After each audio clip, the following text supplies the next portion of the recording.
Hey everyone, welcome back. So students now are in a big dilemma कि अगर आप वो कॉलेज पे है, they are not able to decide कि कौन सा चूज करना उसके लिए बेहतर है, गेट एग्जाम या फिर placement. To be honest I was in a similar situation. मैं जब थर्ड ईयर में था, मेरे को कुछ भी पता नहीं था कि गेट एग्जाम क्या है या फिर प्लेसमेंट प्रिपरेशन कैसे करने है. सेकेंड ईयर में ऐसा कुछ भी मेरे को पता नहीं था, टू बी ऑनेस्ट. ठीक है, तो थर्ड ईयर में जाके हम लोग के कॉलेज में एक सीनियर था जिन्होंने गेट में बहुत अच्छी रैंक की थी.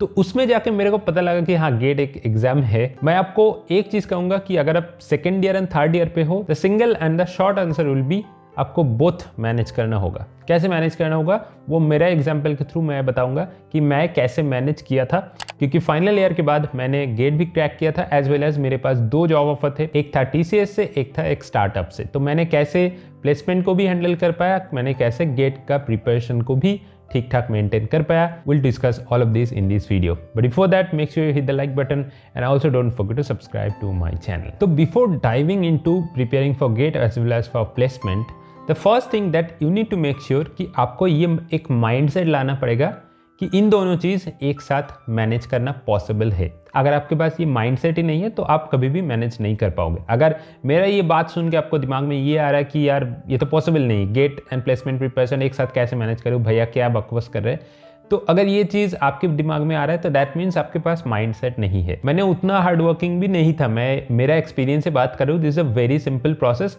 But it's a consistent process. आपको एकदम स्टार्टिंग से एंड तक इसमें लगे रहना है and only after that you will get success. ठीक है, आज अगर आप स्टार्ट करोगे, कल एक मंथ बाद आपको सक्सेस तुरंत नहीं मिलेगा. So now the first thing is you need to make sure that GATE as well as placement is not a separate thing. ठीक है, दैट मीन्स कि गेट एग्जाम के साथ प्लेसमेंट प्रिपरेशन का एक कोरिलेशन है. गेट की अगर आप प्रिपरेशन करोगे तो प्लेसमेंट के लिए भी आपका कुछ हेल्प होगा. प्लेसमेंट के लिए अगर आप प्रिपेयर करोगे तो गेट के लिए भी आपका कुछ हेल्प होगा. तो आपको क्या हो गया, एक हो गया प्रोग्रामिंग लैंग्वेज, दूसरा है आपको डेटा स्ट्रक्चर एंड तीसरा है आपको एल्गोरिथम. ठीक है, तो ये तीनों गेट के साथ भी लिंक्ड है. जैसे अगर आप इन तीनों को मास्टर करोगे तो that will also help in your GATE preparation. अगर आप सीएसई की कैंडिडेट हो तो आपको गेट प्रिपरेशन में भी ये सेम चीज़ हेल्प करेंगे. नाउ गेट में अगर आप सब्जेक्टिव प्रिपरेशन बहुत अच्छे से करोगे, जैसे आपकी जो सब्जेक्ट है, जैसे डीएसए है, ओएस है, नेटवर्किंग है, आपका डीबीएमएस है, ऐसी हर सब्जेक्ट अगर आप ठीक से प्रिपेयर करोगे तो that subject will also help in your placement preparation. क्योंकि प्लेसमेंट की इंटरव्यू में कुछ सब्जेक्ट नॉलेज टेस्ट होता है. प्लेसमेंट की आप अगर कोडिंग राउंड देते हो तो कोडिंग राउंड के साथ कुछ गेट रिलेटेड ही सेम टाइप की क्वेश्चन होता है. So that will also help in your placement preparation. तो इसीलिए आपकी टाइम भी कम लगता है. जैसे अगर आप प्लेसमेंट प्रिपरेशन करोगे तो ऑब्वियसली ये तीनों आपकी प्रोग्रामिंग, डेटा स्ट्रक्चर, एल्गोरिथम, ये गेट के लिए आपको नया से नहीं स्टार्ट करना पड़ेगा. अगर आप ये सब्जेक्ट नॉलेज करोगे गेट के लिए तो इन सब्जेक्ट को फिर से प्लेसमेंट के लिए नया से स्टार्ट करना नहीं पड़ेगा. So that's why it will save a lot of time.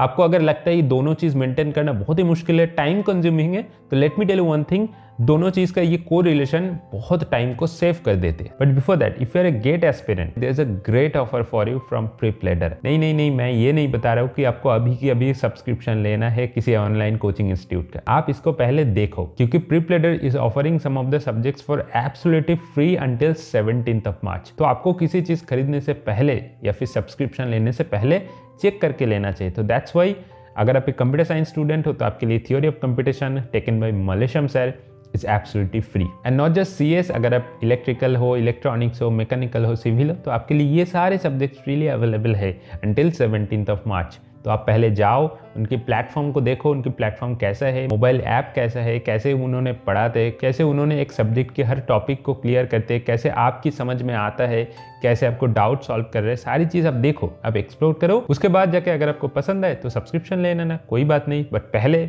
अब फ्रीली जो सब्जेक्ट अवेलेबल है उसको जाके चेक करो. एंड आपको ऐप डाउनलोड करने के लिए जस्ट नीचे लिंक है, उस लिंक को क्लिक करो. आपको अगर एंड्रॉइड है या फिर iOS है, आपकी कॉरस्पॉन्डिंग ऐप डाउनलोड हो जाएगा. So don't wait too much, आज ही जाके डाउनलोड करो प्रीप्लेडर ऐप. तो नाउ आप बात करते कि मैंने क्या क्या की थी मेरा थर्ड ईयर से.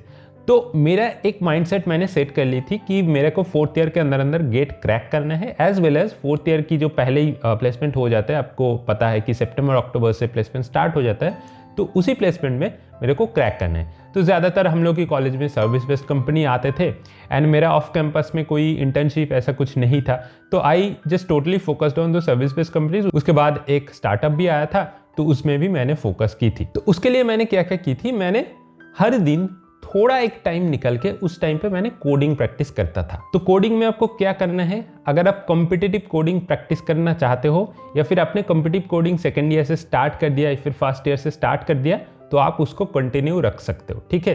So that is the one thing. आपको अगर कॉम्पिटिटिव कोडिंग आता है, मैं आपको रिकमेंड करूंगा आप इसको कंटिन्यू रखो। अगर नहीं आता है so you can leave that, you can only focus on DSA problem solving. उसके लिए आप GFG को फॉलो कर सकते हो या फिर लीड कोड फॉलो कर सकते हो या फिर आप इंटरव्यू बीट फॉलो कर सकते हो। इन तीनों वेबसाइट की कोई भी एक वेबसाइट को पकड़ो एंड इससे प्रैक्टिस करना स्टार्ट कर दो। दिन में 1 से 2 घंटा काफ़ी है, ठीक है, मोर देन इनफ है। अगर आप थर्ड ईयर से भी स्टार्ट करोगे तो मोर देन इनफ है। आप फोर्थ ईयर के अंदर अंदर आप एक मास्टर बन जाओगे कोडिंग प्रॉब्लम सॉल्व करने के लिए। तो इसमें ज़्यादा टाइम वेस्ट मत करो, 1 से 2 घंटा हर दिन छोटा छोटा करके अलॉट करो। Now on the other hand, GATE में आपको क्या करना है, गेट में आपको आपकी थर्ड ईयर से अगर स्टार्ट करोगे तो आपकी थियोरिटिकल नॉलेज पहले से स्टार्ट करना होगा। मेरा ऑलरेडी एक रोड मैप है कि complete GATE CSE road map, उसमें मैंने डिटेल में बात की थी कि कौन सी ऑर्डरिंग में आपको फॉलो करना है। अगर आप एक नॉन CS स्टूडेंट हो तो कौन सी ऑर्डरिंग आपको फॉलो करना है। CSE वाले स्टूडेंट कोई भी ऑर्डर फॉलो कर सकते हो, नॉन CS वाले स्टूडेंट आपको स्ट्रिक्टली ये ऑर्डर फॉलो करना होगा। इस वीडियो पर मैंने पूरा डिटेल में बात की थी, लिंक नीचे मिल जाएगा, आप एक बार देख लो। एंड उसके बाद आपको सबसे जो ईजीएस्ट सब्जेक्ट है कोई भी गेट की स्ट्रीम पे, चाहे CSE हो, इलेक्ट्रिकल, इलेक्ट्रॉनिक्स, कोई भी स्ट्रीम पे, वो है मैथमेटिक्स एंड एप्टीट्यूड। तो आपको पहले मेक श्योर करना है कि आप ध्यान से मैथमेटिक्स एंड एप्टीट्यूड प्रैक्टिस करो ताकि उससे आपको 28 आउट ऑफ 28 मार्क्स आ जाए, क्योंकि math and apti is the easiest thing. आप कोई भी गेट पेपर में उठाओ, मैथ एंड एप्टी से सबसे इजी क्वेश्चन आते हैं। तो उसके लिए भी मेरा 2 वीडियो है, नीचे लिंक दे दूंगा, आप उसको भी देख सकते हो कि कैसे आपको स्ट्रैटेजिकली प्रिपेयर करना है। And that preparation is really easy, ठीक है। आपको थोड़ा 1 मंथ की मेहनत से आपको 28/28 इजीली मिल सकता है। तो दिन की अगर जो पूरा स्लॉट है उसमें आपको दोनों पार्ट से डिवाइड करना है। अगर आप मॉर्निंग में चाहते हो कि मैं गेट प्रिपरेशन करूँ तो गेट करो, कोई बात नहीं, आप थ्योरी पढ़ सकते हो, आप प्रीवियस ईयर क्वेश्चन प्रैक्टिस कर सकते हो, कुछ भी कर सकते हो। उसके बाद आफ्टरनून में अगर आपको लगता है मैं कोडिंग करूंगा या फिर इवनिंग पे या फिर लेट नाइट पे, जो भी आपकी पसंद है, आप उसमें 1 से 2 घंटा कोडिंग के लिए दे दो। एंड गेट के लिए भी आपको 6-7 घंटे देने की कोई जरूरत नहीं है। आप स्टार्टिंग में 2 से 3 घंटा आराम से दे दो। अब आराम से थ्योरी पढ़ो, अगर आप यूट्यूब से पढ़ो या फिर आपके पास कोई कोचिंग है उससे आराम से पढ़ो। आपकी कोई इसमें हड़बड़ी की ज़रूरत नहीं है, आपकी सिलेबस ख़त्म करना है 6-7 महीने के अंदर, ऐसा बिल्कुल मत करना। आराम से आप अगर सेकेंड या थर्ड ईयर में हो तो आराम से आपको स्मूथ एक प्रोसेस होना चाहिए। तो ऐसे छोटा छोटा करके हर दिन अगर आप दोगे, so that entire thing will get compounded at the end of 4th year. 4th year में जाके आपका यहाँ पे कोर सब्जेक्ट भी बहुत स्ट्रांग हो जाएगी, आपकी प्रॉब्लम सॉल्विंग एबिलिटी स्ट्रांग हो जाएगी, एज वेल एज आपकी ये जो एंटायर सेक्शन है DSA और कॉम्पिटिटिव प्रोग्रामिंग, आपकी अगर लीड कोड, गीक्स प्रोगिक्स का इंटरव्यू से ये सेक्शन भी काफ़ी स्ट्रांग हो जाएगा। क्योंकि अगर आप 1-1.5 साल से प्रैक्टिस करोगे ना, इसमें प्रैक्टिस करने के लिए, ये सेक्शन प्रैक्टिस करने के लिए हार्डली आपको 3 से 4 महीने लगता है।